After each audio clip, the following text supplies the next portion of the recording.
All right, welcome to What's Happening at the Cat. We have very special interview and some guests with us today, and we are very thankful to have who's going to be on the stage this weekend joining us. Well, it's going to be Rockin' Around the Town Square with the special guest, Mr. John Schlitt, and we have virtually, we have the musical director, Chris Bayda, and we have Mr. Schlitt himself. Hey guys, how you doing?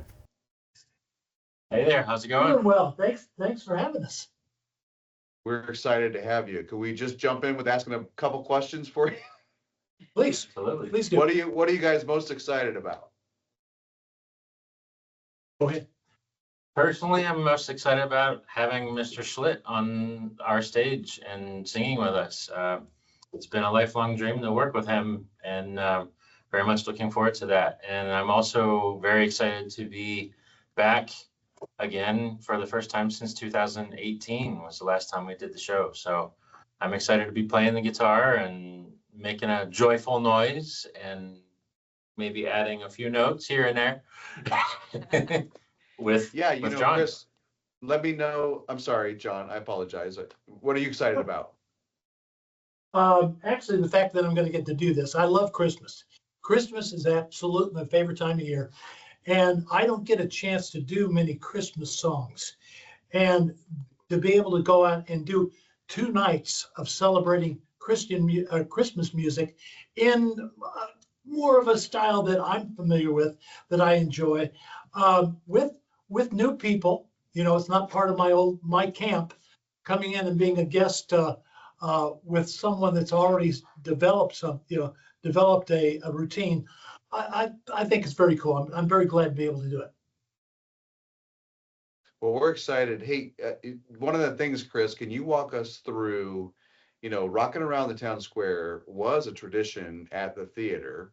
And then tell us a little bit about what it means to be, walk us through the timeline of when you guys were doing it at the theater, the hiatus, and what it means to be coming back. And then additionally, tell us that story about how you met John originally and how this has evolved over the years into this culminating in this performance, this 2-night performance here at our theater.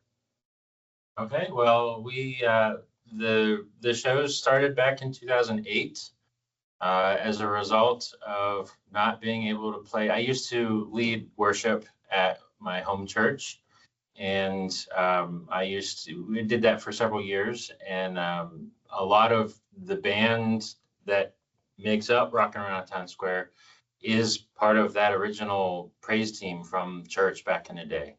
And we used to have a traditional service early in the mornings and then a more contemporary service a little bit later. And for Christmas, we would always combine both services and get everyone together. And we would play a couple Trans-Siberian Orchestra songs, and it jazzed everyone. They loved it. And so we ended up having a leadership change at the church, and the one that followed me in leading the team decided against using TSO. And so Don Arthurs owned the theater at the time. He had just renovated it, spent a lot of money turning it into what it became.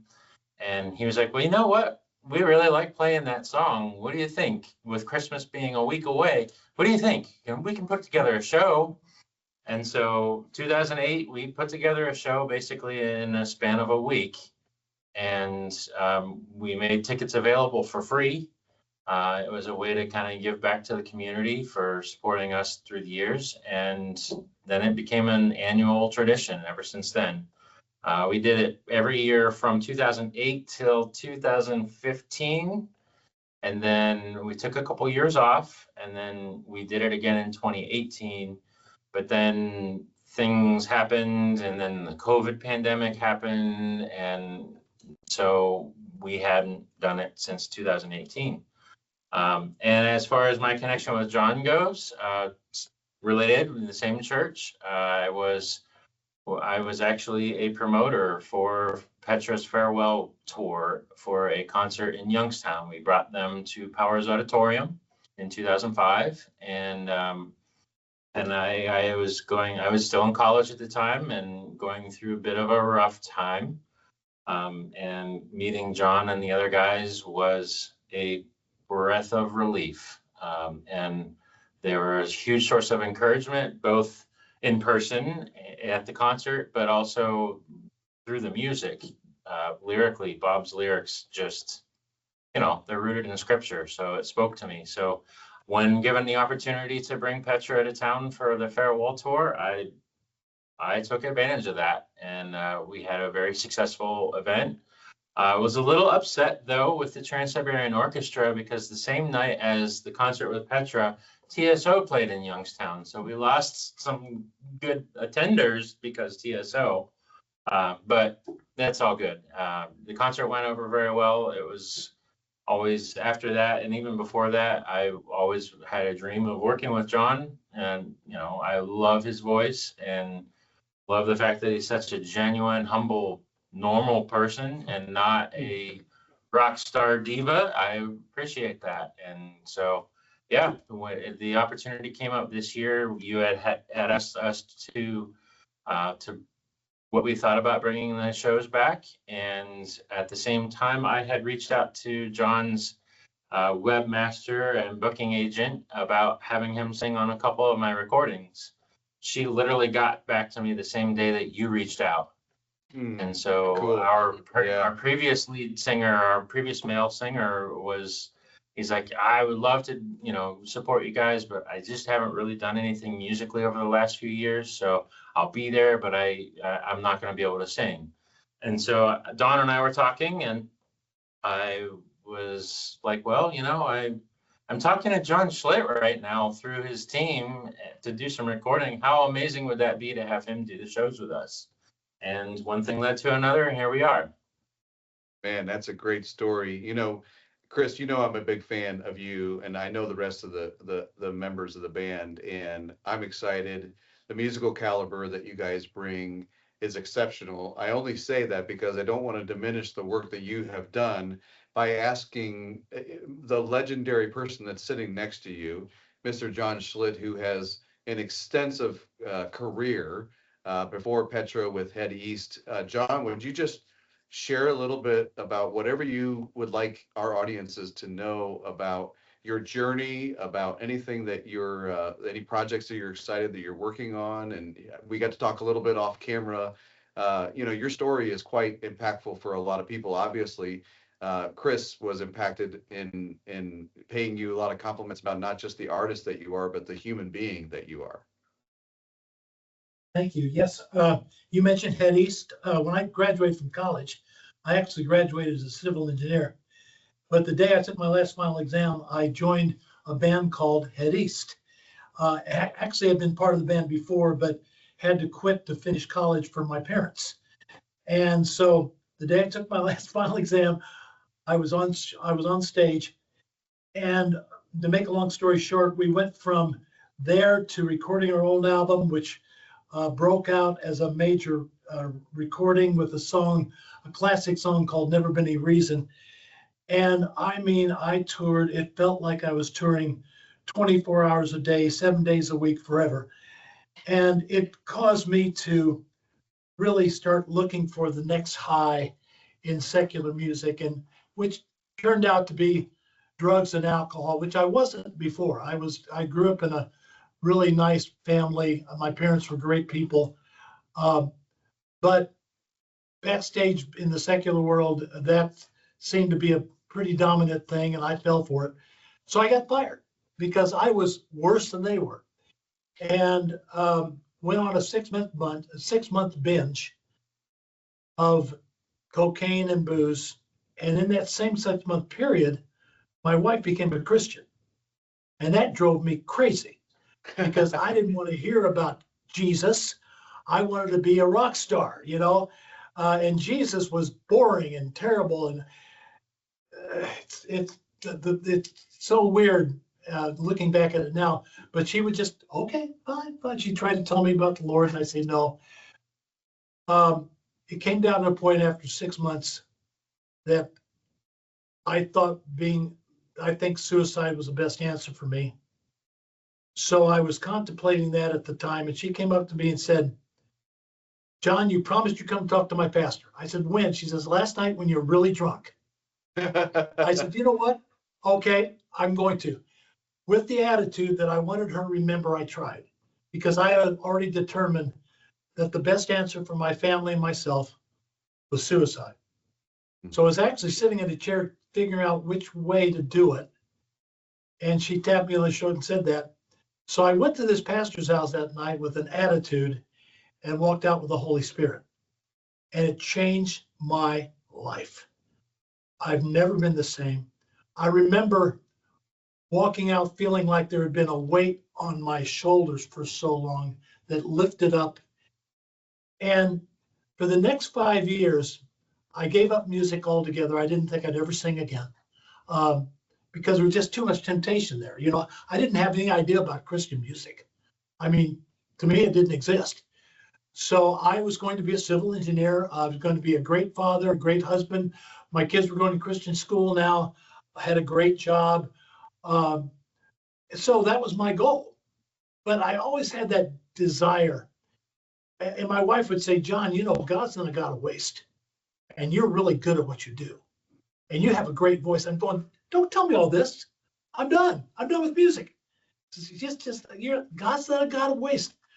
So 5 years went on, and all of a sudden down the blue, Bob Hartman of Petra calls me. And I'm a big fan. Someone handed me a Petra record about 2 years into my walk and said, this sounds just like your old band, but Christian. I go, yeah, sure. Listen to it. I go, oh, man, this is fantastic. This is exactly what rock and roll should be about. And figured that I'd blown it. There's no way, I'm too old to be a rock, you know, just all that. So I put it in the back and I started listening to Petra. And when Bob called me and said, would you consider singing for Petra? I said, yeah, let's do it. And he goes, don't you think you should pray about it? I'm going, yeah, but I knew before they knew it. And, but a long story short, after that was about 6 months later, I'm singing in Brisbane, Australia for the first time sober in 7 years in front of about 6,000 people. And that was the beginning of my experience with Christian music. It took me a while to get back into the groove. I mean, after not singing for 5 years, I was a little rusty, and but sooner or later it finally came around. And I've spent since 1986 till now, I've been able to dedicate my voice to Christ, and it's been amazing how he's used it through Petra, through the Union of Sinners and Saints, through my solo projects, and then getting a chance to do this, which is totally unique. I've never done this before. But I thank God for it. I said, God, thank you very much. This is very cool. This is something new.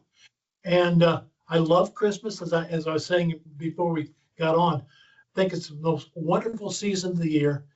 And I actually did a Christmas record 3 or 4 years ago that I'm very proud of, that gets played 1 or 2 months a year, but have never done a Christmas tour.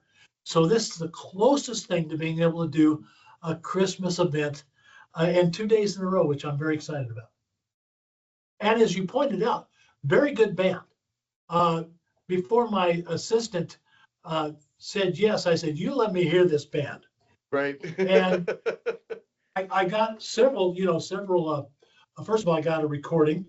And it was like, man, not bad. And then I got to see him on video, which is not quite as exciting as I was thinking, but it was 20 years ago. So I go, you know what? I think they're fine. So I'm excited about the quality of the music. I'm excited about the venue, which I think is beautiful. And just being able to do it and celebrate Christ in the season of Christ. It's very cool.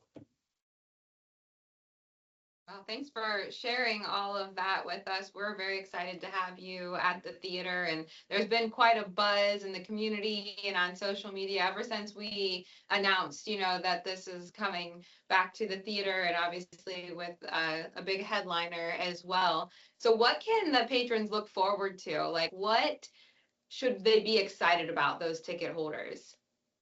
Okay, let me answer that first. there's a lot of instrumentals that are part of this scene, and I mean these guys are. I call him a slasher. He plays more notes in 1 second than I can even sing. He is a very good guitar player. He's got two other guitar players that I think are probably about the same quality.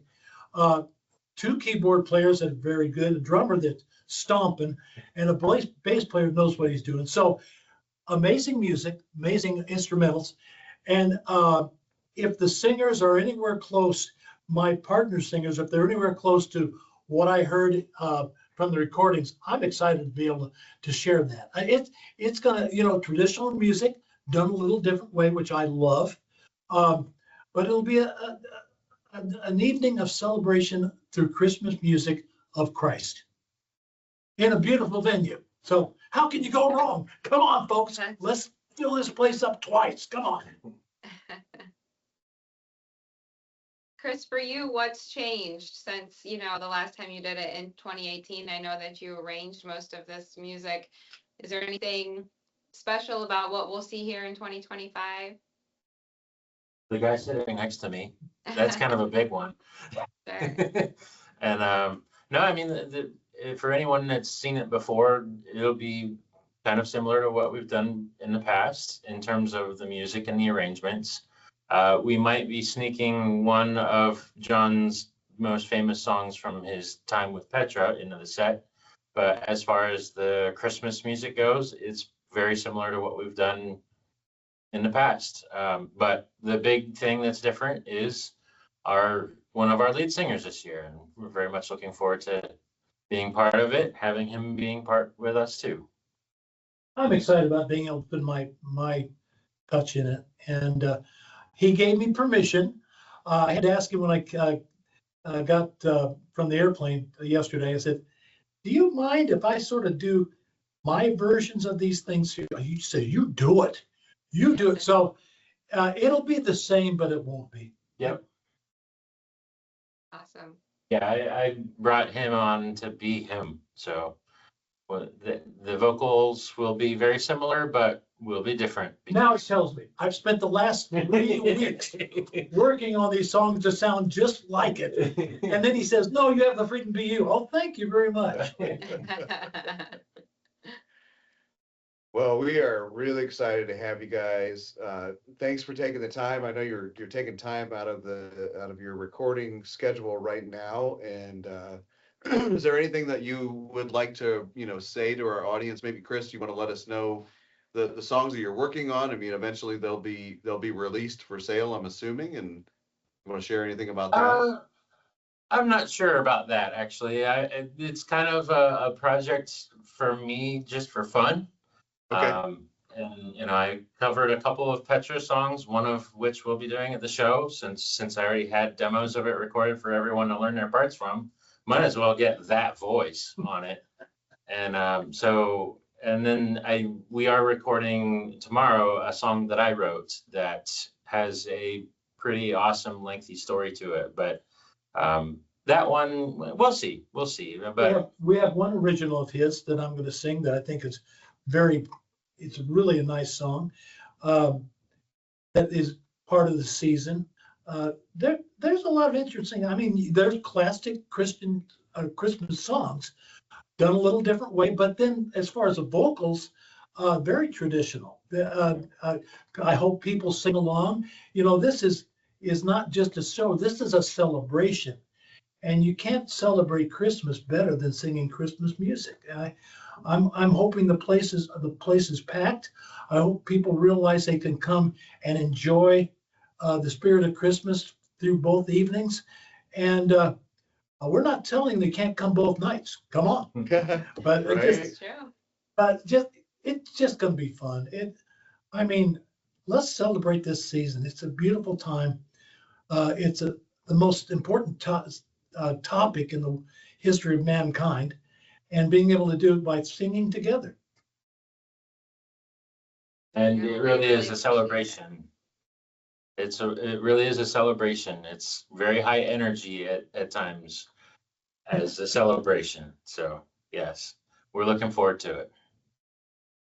Very good. Well, we appreciate your time right now, and we look forward to catching you both at the Cat on Friday and Saturday night this weekend. Starting at 7 o'clock? 7 o'clock, Both nights. 19th and 20th of December. Yeah. Very good. We'll see you at the Cat. Looking forward to seeing y'all in person.